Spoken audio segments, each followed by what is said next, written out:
خود کو بڑھا چڑھا کے بتاتے ہیں یار لوگ، حالانکہ اس سے فرق تو پڑتا نہیں ہے کوئی۔ چھوٹے باغیچے والے گھر سے قدرے فاصلے پہ مین روڈ پہ موجود وہ شاپ اس وقت رینوویشن کے مرحلے سے گزر رہی تھی۔ اندر مستری مزدور میں لگے تھے۔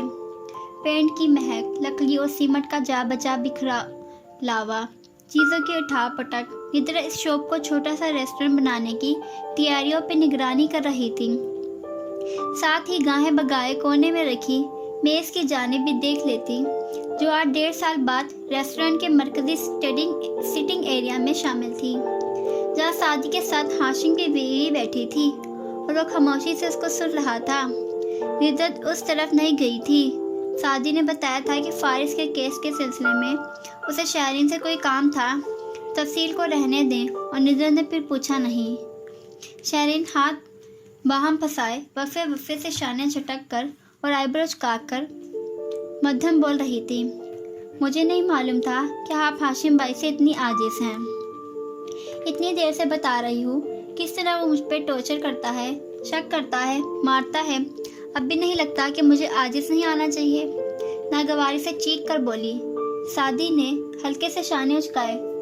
تو اب کیا آپ ان سے انتقام لینا چاہتی ہیں؟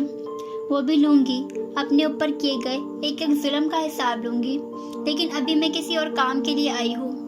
میں ہاشم بھائی کا دوست ہوں، ان کے خلاف آپ میری مدد لیں گی؟ اتنا اعتبار کیسے ہے مجھ پہ؟ تمہارے تمام آپشن میں تم سے سب سے زیادہ بھروسے کے قابل لگے مجھے کسی پروفیشنل کو ہائر کیا تو وہ ہاشم کو بتا دے گا یا مجھے بلیک میل کرے گا۔ سو اس کا مطلب ہے آپ سے کچھ غلط ہوا ہے۔ اس نے جوس کا گھونٹ بھرتے ہوئے غور سے شہرین کو دیکھا۔ اس کا رنگ بدلا۔ ہرگز نہیں، یہ تو ایک مسئلہ ہے جس میں مجھے ہاشم پھنسا سکتا ہے۔ اب تک تو تمہیں اندازہ ہونا چاہیے کہ وہ مجھے ذلیل کرنے کے لیے کسی حد تک جا سکتا ہے، اور اندازہ تو سعدی کو ہو رہا تھا۔ اس نے پہلے اتنی لمبی رام کہانی صرف اس لیے سنائی تاکہ وہ جو آگے بتانے جا رہی ہے اس میں وہ خود بے قصور لگے۔ خیر، وہ سنتا گیا۔ ہماری طلاق کے بعد بچی کی کسٹڈی مجھے چاہیے اور مجھے ہی ملے گی، لیکن اگر ہاشم کو میرے بارے میں کچھ بھی برا معلوم ہوا تو وہ سونی کو مجھ سے چھین لے گا۔ میرے کزن والی بات پرانی ہو گئی اور دب گئی۔ اب ایک اور مسئلہ ہے۔ کہتے کہتے وہ ذرا رکی، بالوں میں ہاتھ پھیرا، انگلیاں مروڑیں۔ آپ سے کیا ہوا؟ گالف کلب میں کچھ عورتیں کارڈز کھیلتی ہیں۔ آئی سویئر میں ان میں شامل نہیں تھی۔ میرا مطلب صرف ایک کارڈ گیم تھی، مگر میں نے کافی کچھ لوز کر دیا اس میں۔ اوکے، پھر؟ ان کے پاس کوئی رجسٹر، کوئی کمپیوٹر کارڈ، کچھ نہیں ہوتا۔ میں نے سارا پیسہ بعد میں پورا کر دیا، مگر اس شام کی CCTV فوٹیج ان کے کمپیوٹر میں ہے، اور اگر کلب میں بھی کسی نے وہ ہاشم کو دے دی، کیونکہ وہ ایسا نہیں کرتے، مگر میں رسک نہیں لینا چاہتی۔ ہاشم کو نہیں معلوم میں کتنی بڑی رقم ہاری تھی۔ اس کو رقم سے فرق نہیں پڑتا، مگر ہاشم کاردار کی بیوی گیمبلنگ کرتے ہوئے دکھائی دے، یہ ایک سکینڈل ہے۔ اس کی کتنی بدنامی ہوگی، اور کوئی بھی سکینڈل مجھے میری بچی کی شکل دیکھنے سے تعمر محروم کر سکتا ہے۔ آپ مجھ سے کیا چاہتی ہیں؟ تم اور تمہاری بہن ان چیزوں میں اچھے ہو۔ کلب کے ریکارڈ سے اس دن کی فوٹیج غائب کر دو۔ میں تمہیں کچھ بھی دینے کو تیار ہوں۔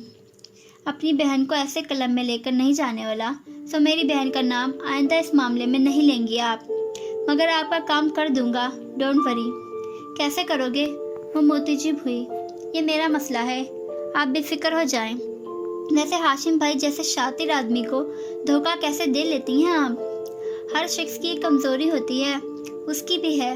اسے لگتا ہے جن لوگوں سے وہ محبت کرتا ہے وہ اس کو کبھی دھوکہ نہیں دے سکتے، جیسے اس کی فیملی، جیسے کبھی میں تھی، اور جیسے اب تم ہو۔ وہ تم سے سچ میں بہت محبت کرتا ہے، کہتا نہیں ہے، مگر اسے تم شیروں کی طرح ہی پیارے ہو۔ سعدی نے سر جھٹکا۔ شہرین گہری سانس بھر کر پیچھے کو ہو بیٹھی، چہرے پہ آئے بال پرے ہٹائے۔ اور تم جواب میں کیا لوگے؟ آپ کو ہاشم بھائی سے ان کے تمام ظلم ستم کا بدلہ لینا ہے نا؟ تو بس اس وقت کا انتظار کریں جب ہم مل کر یہ کام کر سکیں۔ شہرین نے الجھن سے اسے دیکھا۔ تم تو ہاشم کے دوست ہو، ایسا کیا ہوا تم دونوں کے درمیان؟ وہ مسکراتے ہوئے کرسی دھکیلتا اٹھا۔ آپ کے برعکس میرے آپشن میں سب سے کم